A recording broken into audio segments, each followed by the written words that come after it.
Hello everyone, today we are going to talk about transit uranium. Transit uranium is the opposite of natal uranium. The way in which transit uranium affects natal uranium depends on the position of natal uranium.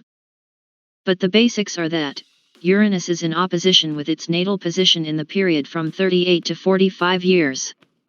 Also Saturn in that period creates opposition with its natal place. This means that both Uranus and Saturn were activated during this period.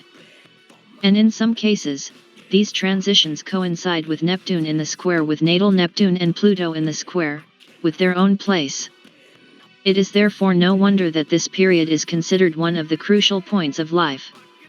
This phase is called the midlife crisis.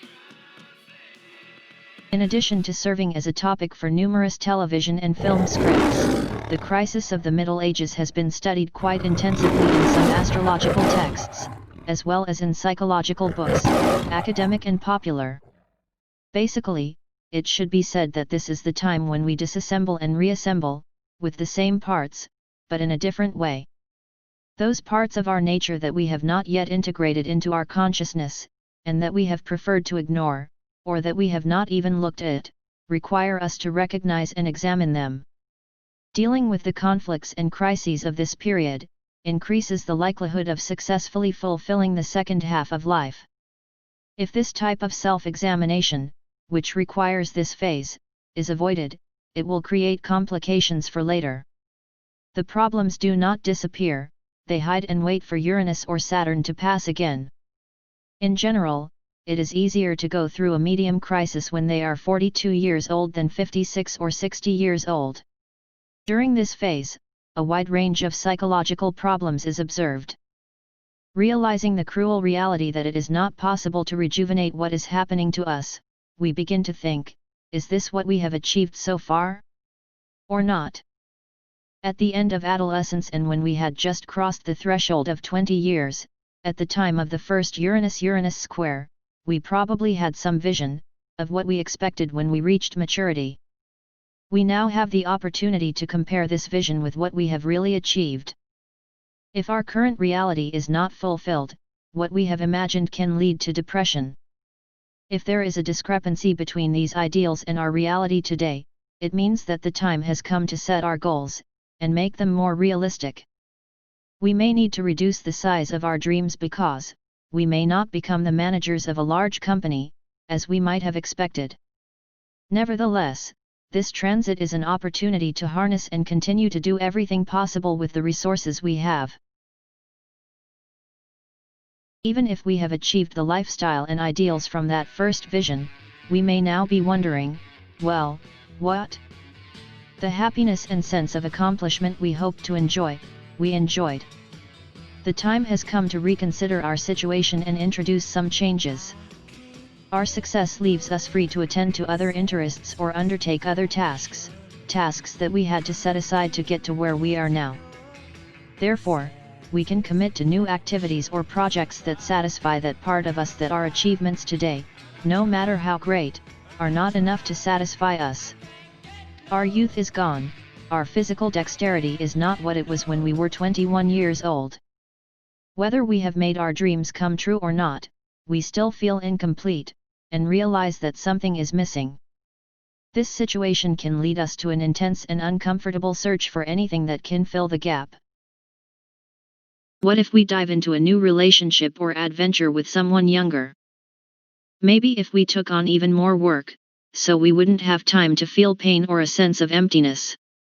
Or maybe running another 5 miles a day would solve the problem. These schemes may be of some help, but only temporarily. If we try to escape from what we are currently feeling, those same feelings will come back later, at some other time, to hit us even harder. If we avoid the necessary changes that require any stage, or passage of our evolution, we create psychic congestion, we will end up in the same trail, immobilized by old rigidly defined boundaries. Adventures or fulfillment until the last moment, are things that can temporarily distract us from the unrest of half-life, but only with these tactics, we will not solve anything. A more creative solution to the crisis is to dive into it, face the pain and darkness. We must surrender, let the crisis happen to see where it leads. As in any transition, the first phase of this is a duel for the dying old self, for the identities and roles that have served us so far, but now we must discard it to become a new person. The next step is to look carefully at the parts of ourselves so far we have not been in touch, aspects of our own nature that we have denied or hidden. We'll probably face emotions and characteristics we don't like, jealousy, envy, greed, or our cowardly, addicted, or competitive side. Recognizing these parts of our nature means expanding our definition of ourselves, including in it most of what we really are. Instead of believing in a corrected edition of ourselves, cut to fit the usual standards and acceptable standards, let's consider our full version, which includes both good and bad things.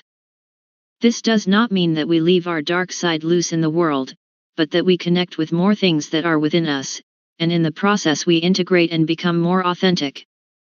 A look within us will also bring us into contact with the positive aspects of our nature, which still expect us to cultivate them and integrate them into our conscious personality. If we have lived very one-sidedly, half of life is a fleeting moment when we have the opportunity to explore those parts of us that we have ignored and neglected.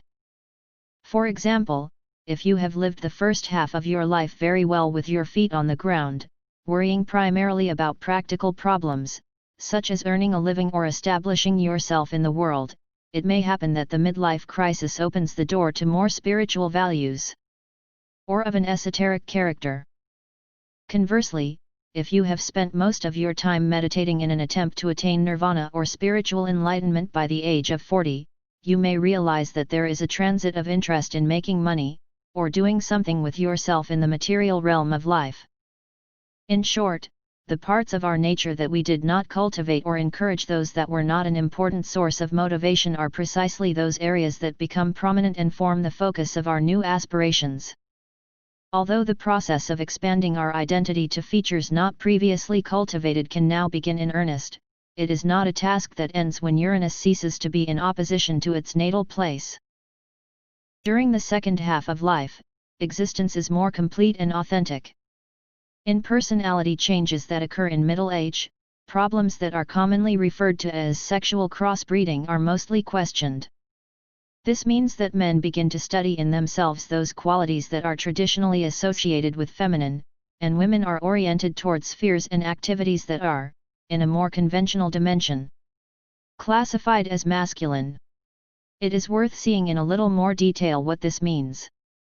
Men who have dedicated the first half of their lives to concretizing their achievements in the outside world can begin to question how much time and energy they invest in that direction. Focusing on external facts and worldly accomplishments in general means that the inner world of feelings and the need for intimacy, and authentic accomplishment are relative to the other. Being more interested in your marriage and spending more time with your children is one of the ways a man can nurture more of his ability to have relationships and intimacy. However, this obvious orientation of turning to his wife and family is not always the path he has chosen to awaken his sentimental part. Sometimes the external intervention of a lover is needed to draw attention to the area of passion and feeling. Or, his wife leaves him or has an affair, and the influence he gets makes him question himself and question his own ability to establish a relationship. A woman can experience her medieval crisis in a diametrically opposite way. If you have primarily paid attention to your relationships and the needs of your partner and your children, the new desires and instincts that are now being removed relate to the right to your own fulfillment, in a way that is not just about being aware of the well-being of those around you. What about your need to assert your power in the world, and achieve concrete forms of recognition? What about your own evolution and growth? The time of your biological fertility is coming to an end. Your kids are getting older and won't need you that much in the future. It is at this point that a woman can take important steps that will modify the rest of her life. What if I go back to college to continue to cultivate mentally? And what about the possibility of re-entering the labor market to see what could be done in that field? It will not be easy for you to make a decision, and you will certainly feel tense for a while. But if instead of avoiding these problems you face yourself and others and risk making some changes in your life, you will have a much better chance of feeling happy and fulfilled in your last 4 years. During the midlife crisis, a man's attention will also turn to the creative and imaginative domains of his psyche. You may have realized that a job that has occupied you for so long does not fully satisfy your need for creativity and self-expression. One solution to this problem is to look for a completely different job or try to adjust your schedule so that they have more time and energy to devote to cultivating new interests and more creative forms of expression. It may also be that the option, it seems at least, is not yours, but that you are forced to assume it if your relationship falls apart and you have no choice but to become a more complete and autonomous person. On the contrary, it may happen that other women have achieved important achievements in the world between the ages of 20 and 40, and for them the midlife crisis may mean diverting attention from their careers and their triumphs and maintenance into your life for relationships and intimacy. Regardless of the particular circumstances of each, the transit leading Uranus to the opposition with its natal position indicates the need to stop to consider how we have organized our lives so far. If we have gone too far in one direction, to the detriment of different ways of expression and satisfaction, now is the time to introduce some changes that restore balance.